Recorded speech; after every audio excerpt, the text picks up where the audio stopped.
Hi friends, welcome to Shivya Times. இன்னைக்கு நம்ம வீடியோல கீரை வளர்ப்பு பத்தி பார்க்க போறோம். அதாவது கீரை விதைச்சதுல இருந்து அறுவடை பண்ற வரைக்கும் உள்ள மொத்த ப்ராசஸையும் இந்த வீடியோல நம்ம பார்க்க போறோம். நீங்க நம்ம சேனலை ஃபர்ஸ்ட் டைம் பார்க்கறவங்களா இருந்தா சப்ஸ்கிரைப் பண்ணிக்கோங்க. அப்படியே பக்கத்துல உள்ள பெல் பட்டனை பிரஸ் பண்ணி அதுல ஆல்ங்கிற ஆப்ஷனை செலக்ட் பண்ணிக்கோங்க. இப்போ வாங்க வீடியோக்குள்ள போகலாம்.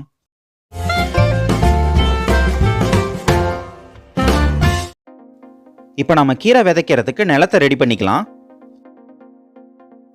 நிலத்தை மண்வெட்டி வச்சு நல்லா கொத்தி எடுத்துக்கலாம். கீரை விதைக்கிறதுக்கு மண்ணு கட்டி இல்லாம பொலபொலன்னு இருக்கணும். அப்பதான் கீரை நல்லா முளைச்சி வரும். ரெண்டு விதமான கீரை விதைக்கிறதுக்காக நிலத்தை ரெண்டு பங்கா பிரிச்சு வச்சிருக்கிறேன். பாருங்க, மண்ணு கட்டி இல்லாம இந்த மாதிரி பொலபொலன்னு இருக்கணும். அப்பதான் கீரையோட முளைப்பு திறன் நல்லா இருக்கும். நம்ம கிட்ட 4 விதமான கீரை இருக்குது. இன்னைக்கு நான் சிறுகீரை விதைக்க போறேன்.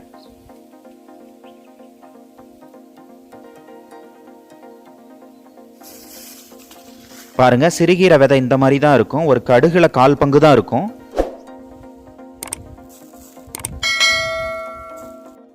இப்போ நம்ம கீரை விதைகளை நிலத்துல தூவிடலாம். இது ஜாக்கிரதையா தூவணும். ஏன்னா விதை ரொம்ப சின்னதா இருக்கிறதுனால ரொம்ப நெருக்கமா விதைச்சிடக்கூடாது.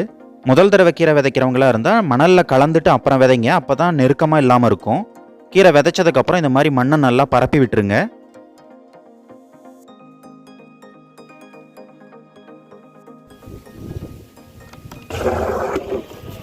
கீரை விதைச்சாச்சு. இப்போ நம்ம தண்ணி பாய்ச்சிடலாம்.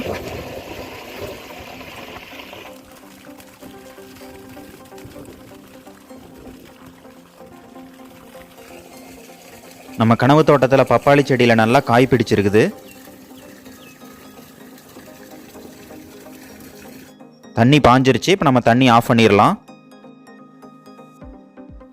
பாருங்க, கீரை விதைச்சி 3 நாள் தான் ஆகுது. அதுக்குள்ள எல்லா விதைகளும் நல்லா முளைச்சி வந்துருச்சு. பொதுவாக கீரைகள் குறுகிய நாள் பயிர் தான். அதாவது நம்ம விதைச்சதுல இருந்து 20 நாள்ல அறுவடை எடுத்துடலாம். பாருங்க, இது 1 வாரம் தான் ஆகுது. அதுக்குள்ள கீரையோட வளர்ச்சி நல்லாவே இருக்கு.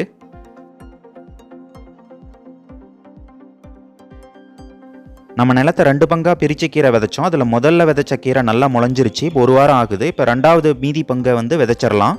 வீட்டு யூஸ்க்கு நீங்கள் கீரை விதைக்கும் போது நிறையா நிலத்தில் ஒரே அடியாக கீரையை விதைச்சிடாதீங்க. ஏன்னா கீரை சீக்கிரம் முத்திரும். நீங்கள் பறித்து சமையல் செய்கிறதுக்கு முன்னாடியே கீரை முத்திரும். அதனால் நிலத்தை 2 பங்காக பிரித்து 1 வாரம் கழித்து மீதி இருக்கிற நிலத்தில் கீரையை விதைங்க. மீதி இருக்கிற நிலத்தில் நான் இன்றைக்கி அரைக்கீரை விதைக்க போகிறேன். பாருங்கள், அரைக்கீரையும் நல்லா முளைச்சி வந்துருச்சு. நம்ம சிறுகீரை விதைச்சி 15 நாள் ஆகுது. கீரை பாருங்க நல்லா தளதளன்னு எந்தவித நோய் தாக்குதலும் இல்லாம நல்லா வளர்ந்துருக்குது. நம்ம கீரைக்கு எந்தவித ரசாயன உரமோ மருந்தோ அடிக்கல. கீரை விதைக்கிறதுக்கு முன்னாடி கொஞ்சமா மாட்டு எருவு மட்டும் தூவி விட்டோம்.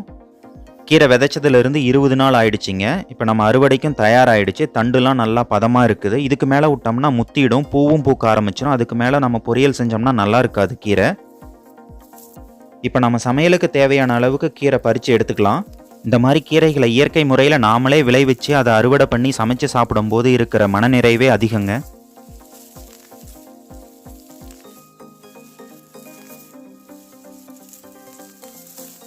இந்த வீடியோ உங்களுக்கு பிடிச்சிருந்ததுன்னா லைக் பண்ணுங்க, ஷேர் பண்ணுங்க, மறக்காம நம்ம சேனலுக்கு சப்ஸ்கிரைப் பண்ணுங்க. தேங்க்யூ.